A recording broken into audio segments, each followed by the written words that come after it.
જય માતાજી મિત્રો, અહીંયા વિડીયોની અંદર તમે જોઈ શકો છો એક વિડીયો તમને દેખાતી હશે। જે ભાઈ તમને દેખાય છે એ ભાઈ આંખેથી જોઈ નહીં શકતા, તેમની બંને આંખોથી કંઈ દેખાતું નથી, તેમ છતાં તેઓ મોબાઈલ યુઝ કરે છે। અને બીજી વસ્તુની વાત કરીએ કે તમે જે પણ પૈસા આપશો, જેટલાની નોટ આપશો, એ મોબાઈલ દ્વારા તેઓ ઓળખી પાડશે કે આ કેટલાની નોટ તમે આપી અને તમને કહેશે। બીજી વસ્તુ વાત કરીએ, આપણે મોબાઈલની અંદર અલગ અલગ એપ્લિકેશન યુઝ કરીએ છીએ, એમાંનું માન લો એક ઇન્સ્ટાગ્રામ, તો ઇન્સ્ટાગ્રામની અંદર પણ તમને તમારું પ્રોફાઇલ આઈડી ઓપન કરીને બતાવશે। તો મિત્રો, કહેવાનો ભાવાર્થ એક એવો છે કે ભગવાને આપણને બે આંખો આપી છે, હાથ પગ આપ્યા છે, તેમ છતાં આપણે કંઈ કરવું નથી, આપણે બાના કરીએ છીએ, આપણે આળસુ થઈ જઈએ છીએ।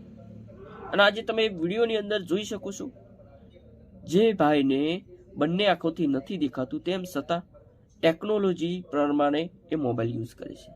તો મિત્રો, ખાસ એવી વિનંતી કરું છું કે ભગવાને જો તમને બે આંખો આપી હોય, હાથ પગ આપ્યા હોય અને સરસ મજાનું જો દિમાગ આપ્યું હોય, તો એનો સદુપયોગ કરો, દુરુપયોગ ના કરશો, બેસી ના રહેશો। કારણ કે હવે પછીની જે જિંદગી આવવાની છે એ કોમ્પિટિશન વાળી જિંદગી હશે, મોંઘવારી દિવસે દિવસે વધતી જશે।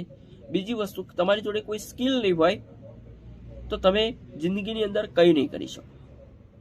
એટલે માટે જ આ વિડીયો બનાવવાનો પર્પસ એક એવો હતો કે ભગવાને આપણને બધું જ આપ્યું છે, તો સમજી લેવાનું કે આપણે કંઈક કરવા આપ્યું છે।